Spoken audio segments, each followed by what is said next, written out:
ಇವತ್ತು ಭಾರತೀಯ ಜನತಾ ಪಾರ್ಟಿಯ ಅಭಿವೃದ್ಧಿ ಕಾರ್ಯ ಮತ್ತು ಉಪಚುನಾವಣೆಗಳಲ್ಲಿ ಗೆಲ್ಲೋದನ್ನ ಕಂಡು ಕಾಂಗ್ರೆಸ್ ಚಿಂತಾಜನಕ ಸ್ಥಿತಿಯಲ್ಲಿದೆ. ಹೀಗಾಗಿ ಬಿಜೆಪಿ ನಾಯಕರ ಮೇಲೆ ಆರೋಪಗಳನ್ನು ಮಾಡ್ತಾ ಇದ್ದಾರೆ ಅಂತ ಶಾಸಕ ವೇದವ್ಯಾಸ್ ಕಾಮತ್ ಹೇಳಿದ್ದಾರೆ. ಮಂಗಳೂರಿನಲ್ಲಿ ಮಾಧ್ಯಮಗಳ ಜೊತೆಗೆ ಅವರು ಮಾತನಾಡಿದ್ರು. ಇಂದು ಕಾಂಗ್ರೆಸ್ ನಾಯಕರು ನಡೆಸಿದಂತಹ ಸುದ್ದಿಗೋಷ್ಠಿಯಲ್ಲಿ ಬಿಜೆಪಿ ನಾಯಕರ ಮೇಲೆ ಆರೋಪ ಮಾಡಿದ್ದಾರೆ.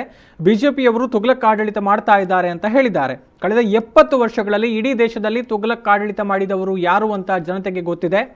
ಇವತ್ತು ಕಾಂಗ್ರೆಸ್ ಮುಕ್ತ ಭಾರತ ಮಾಡಲು ಜನರೇ ಹೊರಟಿದ್ದಾರೆ. ನರೇಂದ್ರ ಮೋದಿ ಅವರ ದೃಷ್ಟಿಕೋನ, ಆಡಳಿತ ಅಭಿವೃದ್ಧಿ, ಯಡಿಯೂರಪ್ಪನವರ ಆಡಳಿತದ ಅಭಿವೃದ್ಧಿ ಮತ್ತು ನಳಿನ್ ಕುಮಾರ್ ಕಟೀಲ್ ಅವರ ನೇತೃತ್ವದಲ್ಲಿ ಆಗ್ತಾ ಇರುವ ಅಭಿವೃದ್ಧಿಯ ಸಂದರ್ಭದಲ್ಲಿ ಕಾಂಗ್ರೆಸ್ ನಾಯಕರಿಗೆ ಸಹಿಸಿಕೊಳ್ಳಲು ಸಾಧ್ಯವಾಗ್ತಾ ಇಲ್ಲ ಅಂತ ವೇದವ್ಯಾಸ್ ಕಾಮತ್ ಹೇಳಿದ್ದಾರೆ.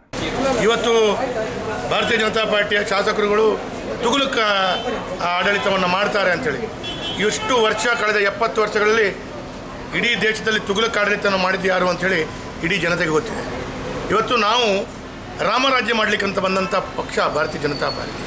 ಹಾಗಾಗಿ ತುಘಲಕ್ ದರ್ಬಾರ್ ಆಡಳಿತವನ್ನು ಕೊಡಲಿಕ್ಕೆ ಬಯಸಿದಂಥ ಕಾಂಗ್ರೆಸ್ಸನ್ನು ಜನರು ಕರ್ನಾಟಕ ರಾಜ್ಯದಿಂದ, ಇಡೀ ದೇಶದಿಂದ, ಬಿಹಾರದಿಂದ, ಮಹಾನಗರ ಪಾಲಿಕೆಯಿಂದ ಕೂಡ ಎಲ್ಲ ಕಡೆಯಿಂದ ಕಿತ್ತೊಗೆದು ಕಾಂಗ್ರೆಸ್ಸನ್ನು ಇವತ್ತು ಇಡೀ ದೇಶದಲ್ಲಿ ಕಾಂಗ್ರೆಸ್ ಮುಕ್ತ ಭಾರತ ಮಾಡುವಂಥ ದೃಷ್ಟಿಯಲ್ಲಿ ಜನರು ಭಾರತೀಯ ಜನತಾ ಪಾರ್ಟಿಯೊಂದಿಗಿದ್ದಾರೆ.